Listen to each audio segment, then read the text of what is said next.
kembali lagi di podcast of Sumandak bersama saya Anusara Madini yang akan menjadi host pada hari ini. Gimana nih kabar kalian hari ini? Semoga dimanapun kalian berada selalu diberi kesehatan dan kebahagiaan. Oke, hari ini kita kedatangan gue spesial nih, yaitu Ibda Feni Yustiani, Sarjana Hukum, perwakilan dari Polres Pringsewu. Assalamualaikum. Hai. Oh ya Bu, kan sebentar lagi nih HUT Polwan Republik Indonesia ya Bu. Sebelumnya saya perwakilan dari teman-teman podcast dan yang lainnya ingin mengucapkan selamat kepada Ibu dan para Polwan di seluruh Indonesia. Yang selanjutnya ini boleh langsung ke pertanyaan kan Bu? Boleh, silakan. Yang pertama, jadi mengenai HUT Polwan Republik Indonesia ini sebenarnya ada nggak sih Bu agenda atau acara tertentu yang akan dilaksanakan untuk merayakannya? Kalau untuk agenda, untuk merayakan, kami nanti kan puncaknya di tanggal 1 September. Tapi 1 bulan sebelumnya kita memang sudah ada kegiatan-kegiatan. Yang pertama, kemarin kegiatan kita yaitu melaksanakan upacara ziarah. Kebetulan kita tidak melaksanakan karena kemarin juga ada kegiatan dalam rangka operasi Mata Praja menjelang pemilihan bupati. Jadi yang melaksanakan perwakilan hanya dari Polda saja. Selanjutnya kegiatan kita yaitu bakti sosial dan bakti religi yang sudah kami laksanakan hari Jumat kemarin di masjid dan beberapa gereja. Wow, jadi tidak hanya itu ya Bu, di lalu lintas saja ya, tapi di Betul. tempat ibadah juga ya. Nah, lanjut ke pertanyaan selanjutnya nih Bu. Ya. Jadi kan selama ini kita tahu polisian itu ada polisi wanita atau yang biasa kita sebut dengan polwan. Lalu tugas dari polwan itu sendiri itu apa ya Bu?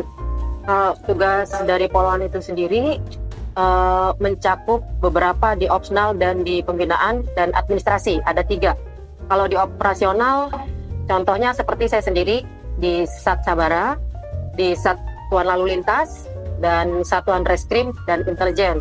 Kalau untuk di pembinaan seperti di sumber daya manusia, seperti di pengawasan, itu juga di administrasi, itu di urmin-urmin, dan ada juga yang di tata usaha atau tata usaha dalam, tata urusan dalam atau tata usaha. Itu aja. Banyak juga ya Bu. Banyak, ternyata. banyak. Saya kira cuman ada di lalu lintas saja, ternyata di bagian dalam juga ada. Iya, kita harus mumpuni setiap kerjaan. Harus. Lalu terkait dengan manajemen waktu, tugas polwan itu kan berat ya Bu, terlebih jika sudah berkeluarga. Nah, bagaimana sih Bu cara manajemen waktu versi Ibu? Ya, kalau untuk memanajemen waktu versi saya adalah ibaratnya bekerja dan juga ibu rumah tangga. Itu kita harus bisa sekali memanage waktu ya. Kita harus bisa berjalan semuanya antara keluarga dan juga pekerjaan. Bagaimana? Ya, kita harus berdisiplin diri dalam arti kita membuat suatu schedule atau jadwal untuk diri kita sendiri. Kita bangun, kita kisaran jam 4:30, apa nih yang harus kita kerjakan? Kita manage waktu sampai kita berangkat jam berapa? Jam 7, apel misalnya jam 7.30, kita harus tepat waktu, selesaikan pekerjaan di kantor, pulang, kita di rumah, kita harus bisa memanage waktu apa yang harus kita kerjakan di rumah, meluangkan waktu untuk keluarga, memasak dan lain sebagainya, sampai akhirnya kita kembali ke rutinitas besok pagi, kita harus bisa memanage waktu. Jadi jangan sampai di rumah terbengkalai, ataupun di kantor terbengkalai hanya karena kita tidak bisa memanage waktu. Jadi harus pandai-pandai kita memanage waktu, membagi waktu, berdisiplin diri untuk bisa berjalan semua. Berarti itu Ibu udah nyiapin ya Bu schedule-nya hari ini harus Sudah. Kalau Ya. misalnya ada yang terbengkalai, Ibu ada punishment nggak untuk diri Ibu sendiri? Kayak misalnya, wah ini kurang nih, jadi Ibu harus... Ada. Saya kadang kalau misalnya ada yang kurang, ada perasaan yang gimana ya, yang kayak waduh, ini tadi nggak saya laksanakan nih di rumah nih, misalnya saya lupa nih, saya mau membuat sarapan buat anak-anak gitu, kayak seperti ada yang kurang. Gimana caranya besok jangan sampai terulang lagi kesalahan tersebut. Jadi Kasihan kan, iya.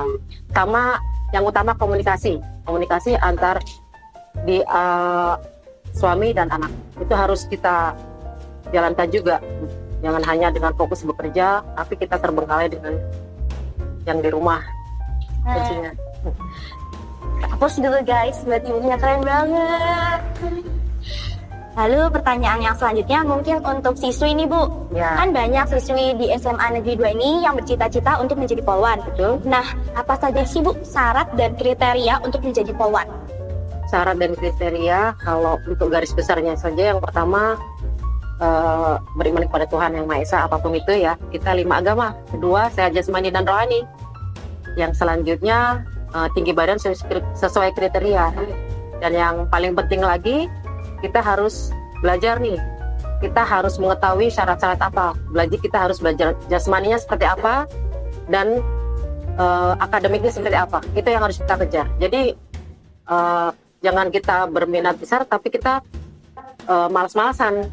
Susah, karena jadi polisi itu perjuangannya luar biasa. Saya sendiri merasakan gitu kan, benar-benar selain dari hanya kemauan, kita harus benar-benar belajar yang maksimal, jasmaninya maksimal, tertulisnya maksimal. Di situ ada ya, luar biasa pokoknya, diiringi dengan berdoa dan support dari orang tua, insya Allah. Masya Allah. Ya, itu yang utama. Oke, baik. Nah, mungkin cukup guys untuk apa yang kita sampaikan hari ini. Semoga obrolan kita kali ini bisa bermanfaat dan menghibur buat kalian. Sampai jumpa di podcast selanjutnya.